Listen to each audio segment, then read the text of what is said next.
Hey guys, Toby here from Hadler Fitness. Alright, so today we're going to go through intermittent fasting. My last video I covered off on carb backloading, where you eat your carbohydrates later in the day as a weight loss method. And so today's going to be intermittent fasting. What is intermittent fasting? So basically intermittent fasting is having an eating window and having a period where you don't eat.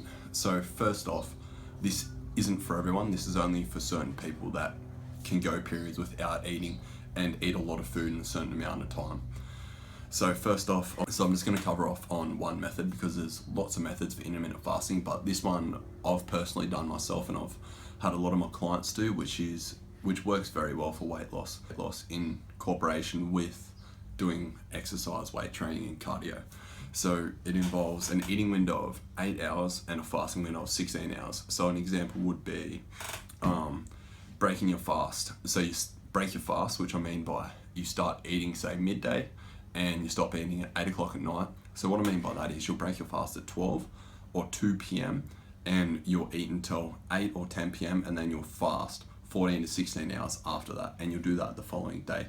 And you can have breaks in between where you can not do intermittent fasting and eat breakfast and eat as you normally do. Then other days you can do intermittent fasting. That's really good because you can just skip breakfast and eat your meals later in the day. Because as I covered off in the last video, so when you look at weight loss, you don't look at it on a daily basis, you look at it on a weekly basis, how many calories you've consumed in 1 week.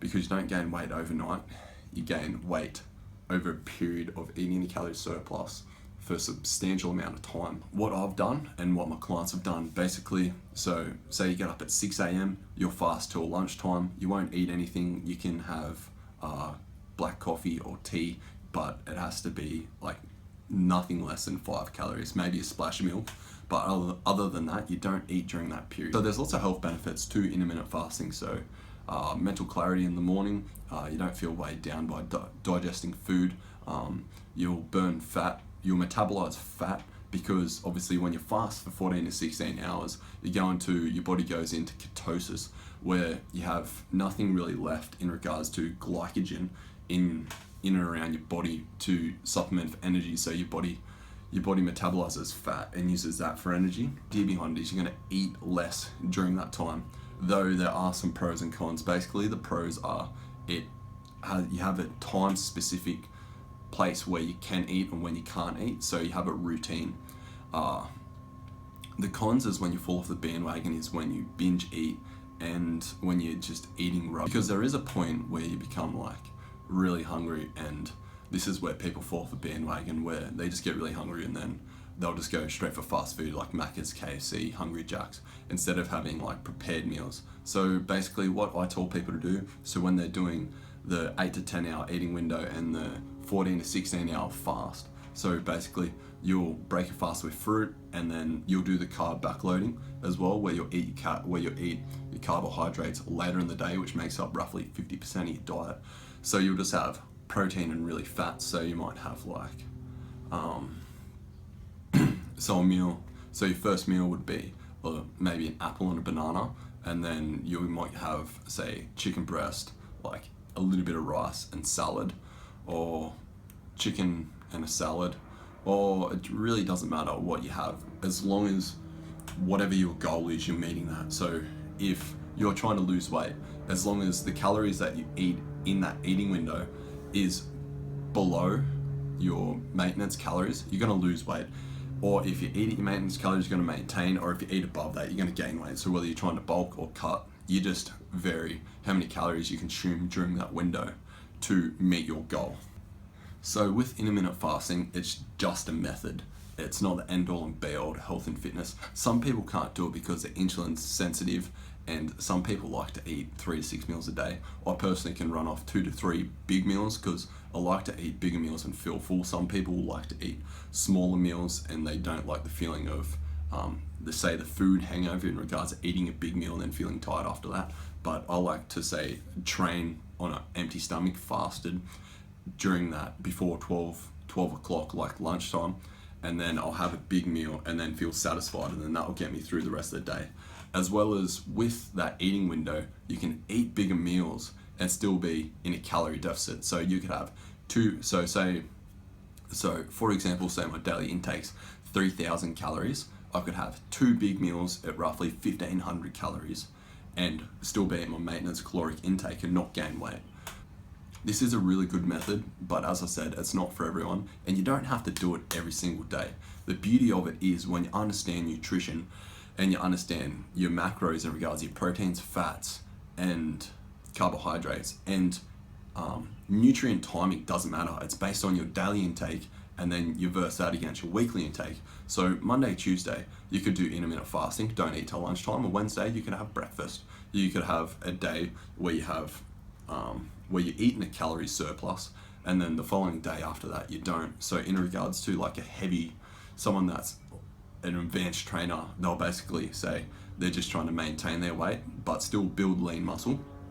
They might eat maintenance calories Monday, Tuesday, and then they'll have a refeed day, or say a cheat day is what people call it, where they'll eat a calorie surplus for that day.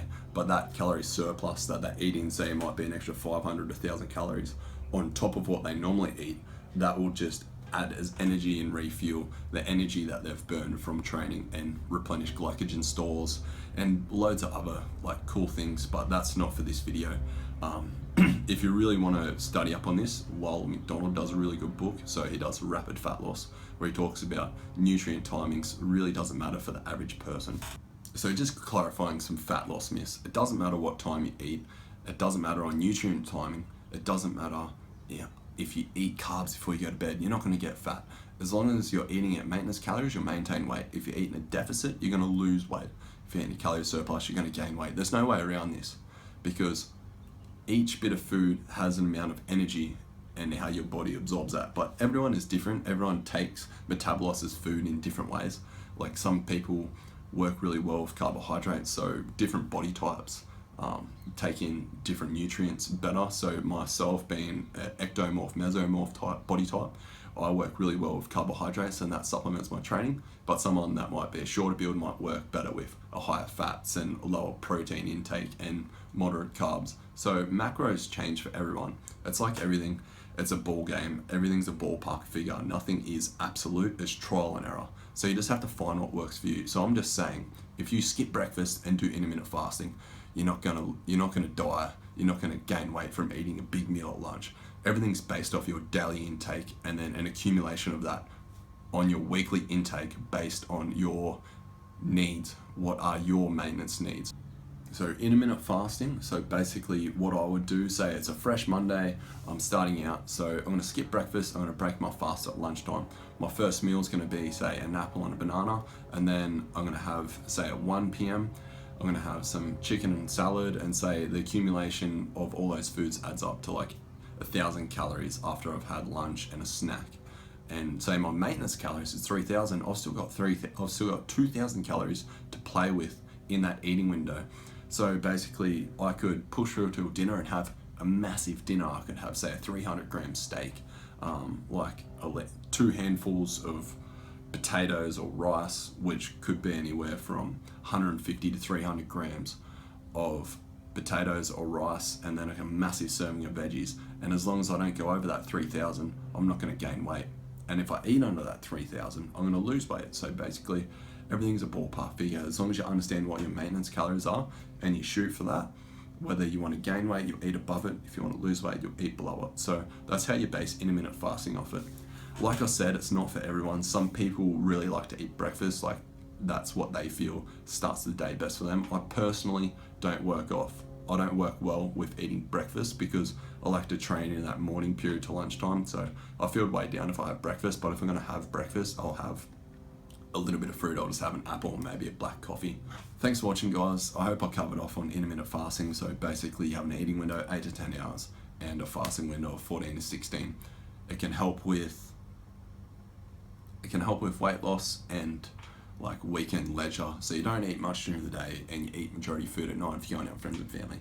It can be beneficial, or it can go the other way. It really comes down to you and your personal needs and finding out what works for you. This is just one method that helps people lose weight. There's other different methods of intermittent fasting, but this is what I found works well for me and some of my clients. So give it a try. I hope you enjoyed the video. So like, subscribe, comment, and I'll see you in the next one.